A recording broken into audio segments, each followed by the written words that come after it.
ज्योतिष दीप चैनल में आप सभी का स्वागत है। ज्योतिष दीप चैनल के माध्यम से आप ज्योतिष का ज्ञान बहुत ही सरल विधि से उत्तरोत्तर ग्रहण कर रहे हैं, जो आपके लिए बहुत ही लाभप्रद है, ज्ञानप्रद है। और इस ज्ञान की बेला को आप लगातार अपने जीवन में यदि सफल करेंगे तो आपका निश्चित रूप से कल्याण होगा और आप सांसारिक व्यक्तियों का भी कल्याण करेंगे। इस कल्याण की भावना के साथ आप ज्योतिष दीप चैनल को सब्सक्राइब करें और इस वीडियो को ध्यान से सुने, मनन करें और अपने जीवन में खरा उतारने के लिए शेयर करें। इस कड़ी में जैसा कि ज्योतिष दीप चैनल के पूर्व भाग में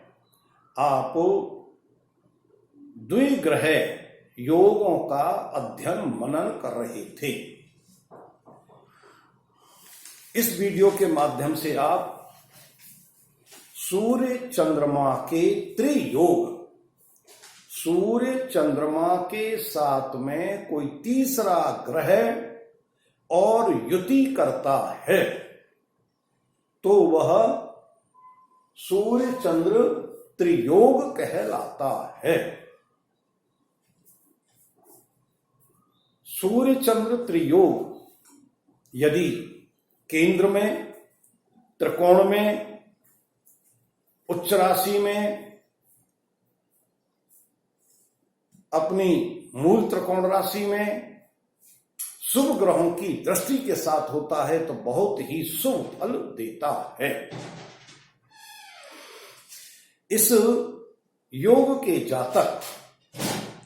प्राय उनकी कुंडलियों में जब सूर्य चंद्र त्रियोग होता है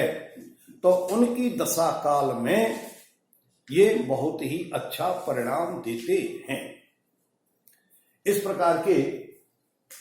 जातक जो हैं विशेष रूप से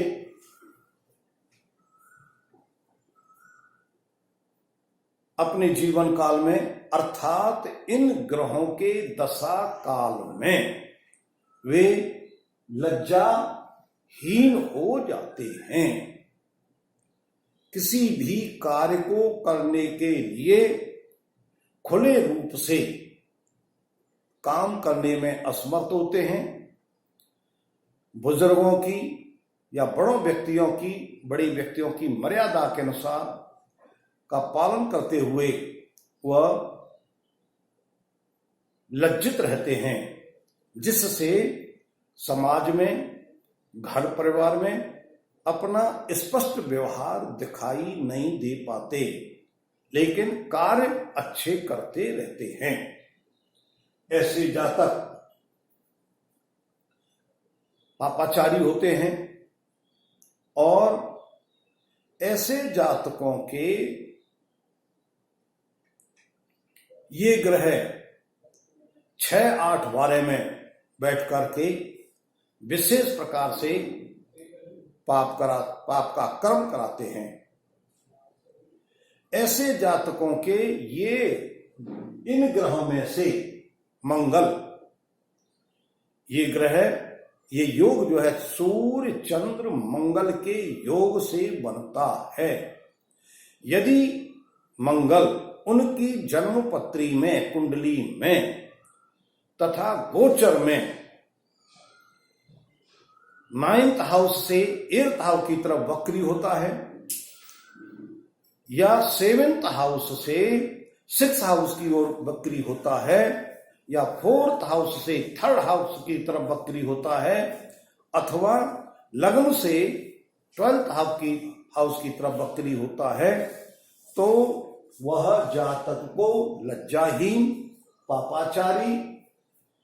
बना देता है। और यदि ये केंद्र त्रिकोण में होता है तो ऐसे जातक यंत्रों के ज्ञाता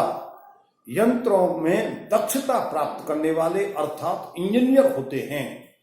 अनेक प्रकार के वैज्ञानिक यंत्रों का निर्माण करते हैं और उनका उपयोग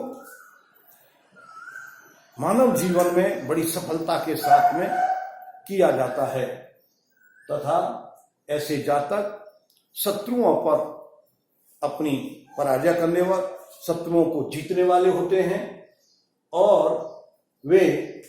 अपने कार्य में कुशल होते हैं। ऐसे जातक अपने जीवन में अपने कार्यों को बड़ी दक्षता पूर्वक पूर्ण कर लेते हैं, जिससे उनको शुभ फलों की प्राप्ति होती है। इसी प्रकार से यदि किसी जातक की कुंडली में सूर्य चंद्र बुध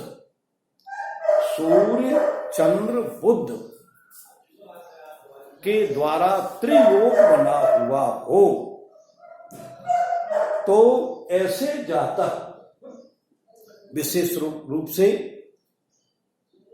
और यह त्रियोग उनके केंद्र या त्रिकोण में बना हुआ हो तो ऐसे जातक विशेष रूप से बड़े तेजस्वी होते हैं, बुद्धि के तीक्ष्ण होते हैं और हर कार्य में वह दक्ष और निपुण होते हैं तथा ऐसे जातक शास्त्रज्ञ अर्थात शास्त्रों का अध्ययन करने वाले,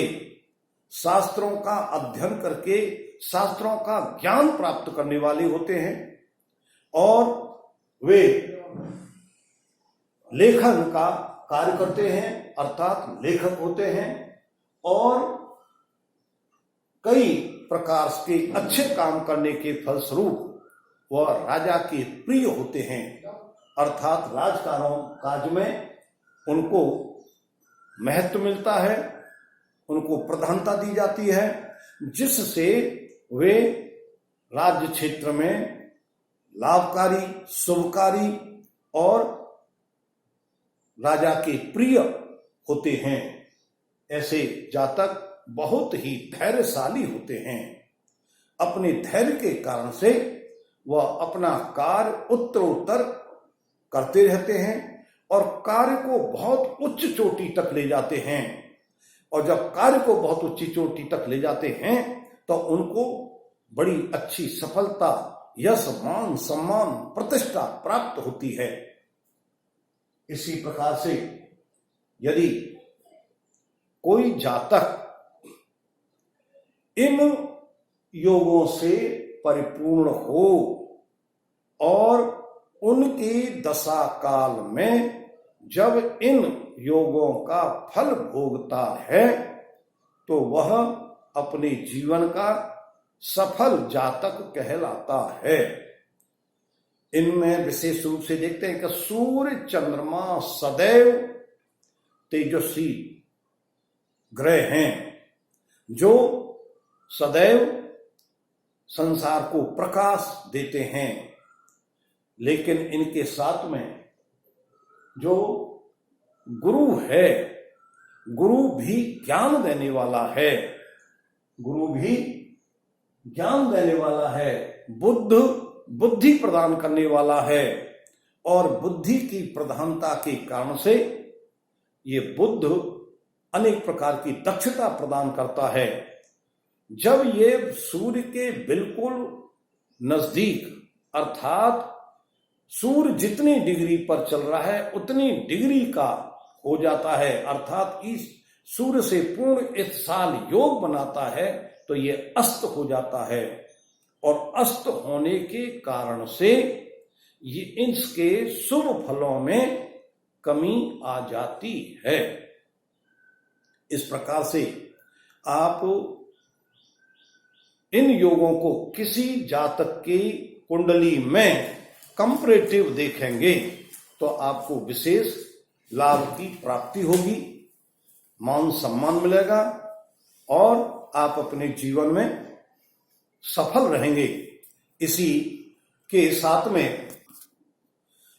साथ इसी प्रकार से यदि सूर्य चंद्रमा के साथ में गुरु की युति हो, अर्थात सूर्य चंद्र और गुरु का त्रियोग हो, तो ऐसा जातक बहुत ही प्रभावशाली होता है। सूर्य चंद्र गुरु की त्रियोग से, ये त्रियोग यदि केंद्र और त्रिकोण में हो, केंद्र और त्रिकोण में हो, अपनी मूल त्रिकोण राशि में हो, उच्च राशि में हो, तो विशेष रूप से बहुत ही शुभ फल देता है, अर्थात जातक की जीवनचर्या को बदल देता है। और जातक जो है इनके दशा काल में अद्भुत फलों की प्राप्ति करता है, और उन अद्भुत फलों की प्राप्ति के फलस्वरूप उसके जीवन में बहुत ही अनेक प्रकार के चमत्कार होते हैं, जिनसे वह बहुत ही प्रसन्नचित होता है। ऐसे जातक प्राय चंचल बुद्धि के, तेज बुद्धि के, जिनकी बुद्धि बहुत तीक्ष्ण रूप से तीक्ष्ण होती है और बहुत तेज गति से, अर्थात अनेक कार्यों को संपन्न करने में सफल होती है। ये ऐसे जातक एक ही समय में संसार के कई कार्यों को शुरुआत करते हैं और उनको बड़ी दक्षता के साथ में उनको संपन्न करते हैं। ऐसे जातक बहुत ही मेधावी होते हैं,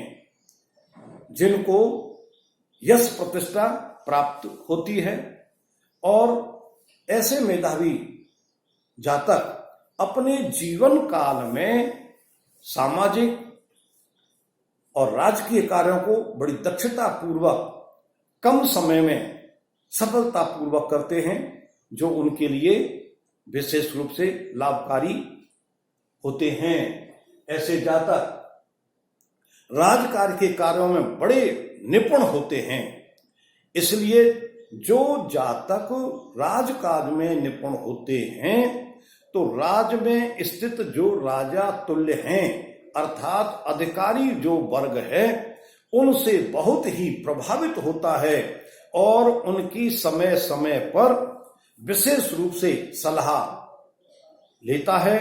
और उस सलाह के द्वारा राज के अच्छे से अच्छे कार्यों को बड़ी सफलता पूर्वक कम समय में संपन्न करता है या कराता है, जिससे राज्य को यश, मान, सम्मान, प्रतिष्ठा प्राप्त होती है और राज्य का कोष बढ़ता है, राजा की प्रतिष्ठा बढ़ती है और राजा की संपन्नता बढ़ती है। ऐसे जातक जो हैं राजा की सेवा, अर्थात जितने भी सरकारी कार्य हैं, उन सरकारी कार्यों को करने की कौन सी अच्छी विधि है, किन विधियों के द्वारा अल्प समय में अच्छे से अच्छे कार्य शीघ्रता पूर्वक और सफलता पूर्वक किए जा सकते हैं, ये गुण इन जातकों में पाया जाता है, जिसके फलस्वरूप राज्य में उच्च पदाधिकारी सदैव इनका सहयोग लेते रहते हैं और ये बड़ी वफादारी के साथ में, बड़े उत्साह के साथ में उनको यह योग सहयोग प्रदान करते रहते हैं। ऐसे जातक विदेशी यात्रा करने के बड़े शौकीन होते हैं और राजकीय सहयोग से या राजकीय कृपा की दृष्टि से यदि उनको विदेश यात्रा का अवसर प्राप्त होता है, तो बड़ी प्रसन्नता के साथ में ये विदेशी यात्रा करते हैं और अपने को बड़ा गौरवशाली मानते हैं और उस गौरव के साथ में अपनी विदेशी यात्रा की अनुभूतियों को, व्यवहार को चारों तरफ फैलाते हैं और उनसे बड़े प्रसन्नचित होते हैं। ऐसे जातक कभी कभी, अर्थात ये त्रियोग त्रिक भाग में, त्रियोग त्रिक भाग में बनता है तो जातक को क्रोधी बना देता है, और क्रोध जो है पतन का कारण होता है। इसलिए इस क्रोध को शांत करने के लिए यदि किसी जातक की कुंडली में त्रिक भाग में 6-8 12 में यदि ऐसा योग बन रहा हो तो उसको अपनी इष्ट की साधना अवश्य करनी चाहिए। इष्ट की साधना से वह क्रोध शांत हो जाता है और वह कष्ट मुसीबत या पतन का सामना नहीं देखता। यदि किसी इष्ट जातक का इष्ट प्रबल होगा तो निश्चित ही उसके अनिष्ट स्वतः ही समाप्त होते रहते हैं। इसी कल्याण की भावना के साथ में आप ज्योतिषदीप चैनल को विशेष रूप से सब्सक्राइब करें और इस वीडियो को शेयर करते हुए अपने जीवन काल में विशेष रूप से लाभ प्राप्त करें, जिसके लिए आप धन्यवाद के पात्र होंगे। कल्याणम अस्तु।